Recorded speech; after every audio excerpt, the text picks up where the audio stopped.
Hi mga B!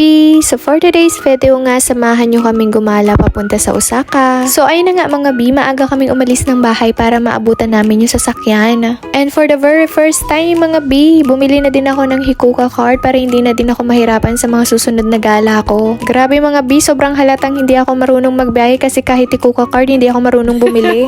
Pagkatapos nga ay sumakay na kami ng sasakyan para sa unang bababaan namin na istasyon. At sobrang instant nga mga B, nandito na agad kami sa Minami Ibaraki Station. At habang naglalakad kami, nadaanan namin tong napaka-cute na cupcake. Grabe, ang cute na mga design. At sumakay na nga ulit kami ng sasakyan papunta sa Osaka Monorail kasi dun yung pinaka-destination na gusto naming puntahan. And finally mga B, nakababa na kami ng station at nandito na kami sa entrance ng Osaka Expo City.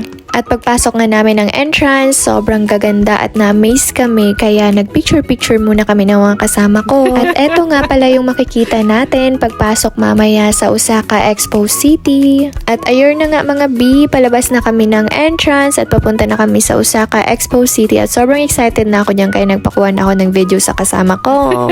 At kung napansin nyo mga B, may napakalaking Ferris wheel dito sa likod ko habang binivideo ako. Ito yung isa sa pinakasikat na dinarayo dito. Grabe mga B, sobrang laki nitong Ferris wheel na to. Asa sobrang laki, sobrang mahal din ang bayad kaso wala akong pambayad. Kaya hanggang tingin na lang muna ako. At least nabusog yung mata ko. At eto na nga mismo mga B, ang unang bubungad sa'yo at makikita mo pagpasok mo mismo ng Osaka Expo City. Grabe mga B, sobrang lawak ng area na to at hindi namin malaman kung saan pa talaga yung unang pupuntahan namin. At ayun na nga mga B, nakita ko na agad yung welcome ng Osaka Expo City kaya naman dali-dali na akong pumunta sa entrance para mag-video. At pagpasok nyo mismo, makikita nyo agad tong napaka-cute at napaka-unique na children's playground. Sobrang nagandahan ako dito mga B, kaya vinidyohan ko talaga buong children's playground para naman full details. Grabe, sobrang lawak nitong children's playground mga B at sa sobrang lawak, wala na talaga akong masabi at paubos na yung sasabihin ko.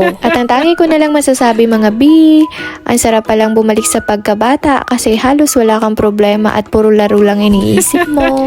At habang nililibot ko nga tong area na to, sobra akong nakyutan sa part na to kasi ang daming batang naglalaro. Grabe mga B, sobrang enjoy na enjoy talaga tong mga batang to. Gusto ko sanang mag-join pero hindi na pala ako bata. Charot.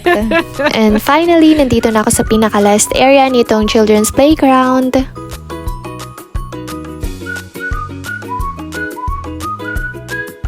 At eto na nga pala mga B, yung pinaka-zoom nitong pinakamalaking Ferris wheel na sinasabi ko sa inyo kanina.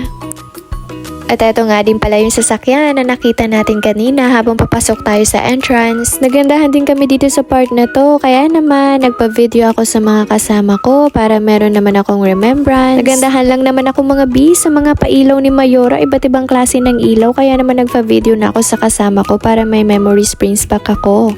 At pagkatapos nga doon mga B ay dumiretso na kami dito sa area na to para naman makita namin kung ano mga pwedeng makita dito.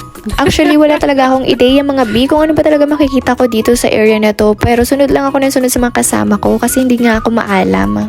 So ayun na nga mga B, bumili na kami ng ticket para naman makapasok kami sa entrance. At ayun na nga mga B, nakuha ko na yung card at ito yung pupuntahan namin. At pagpasok nyo nga mga B ng entrance, makikita nyo agad itong nasa picture na to. Ayun mga B, kaya pwede na agad kayong magpa-picture. Grabe mga B, hindi ko talaga alam kung anong pangalan nito hanggang ngayon na estatwa na to. Nakiuso lang din naman ako mga B sa mga kasama ko. Feeling ko mga B, camping site to kasi ang daming gubat. At pagpasok nga namin sa part na to, nagsikawayan tong mga cute na mga batang to. Grabe mga B, sobrang approachable at gustong sumali sa vlog ko. Sobrang nakakatuwang mga batang to, panay English pa, kala ata Amerikana kami, charot. Sobrang lawak nitong area mga B, kaya hindi na namin masyadong inikot. Nagpicture-picture lang kami and then gumora na. At pagkatapos nga dito sa area na to mga B, naisipan na namin kumain. At sa sobrang gutom namin mga B, naisipan nitong mga kasama ko na kumain sa Only Foods restaurant. Grabe mga B, sobrang mahal. Grabe mga B, sa sobrang mahal, feeling ko isang buwan na naman ako nitong magda-diet. At eto nga palang itsura ng mga pagkain dito mga B, eat all you can, kaya worth it naman kahit sobrang mahal. At bawal nga pala mag-video dito sa loob ng restaurant, pero nag-video na lang ako ng patago. Syempre mga B, hindi ako papayag na hindi ako ako makapag-vlog at makapag-video sa loob ng restaurant. Ang mahal lang kinain ko, no? At tapos na nga kaming kumain. At pagkatapos naman namin kumain, dumiretso na kami ng comfort room. Grabe mga bilakas makasyala ng mga CR dito. Ang dami mga picture.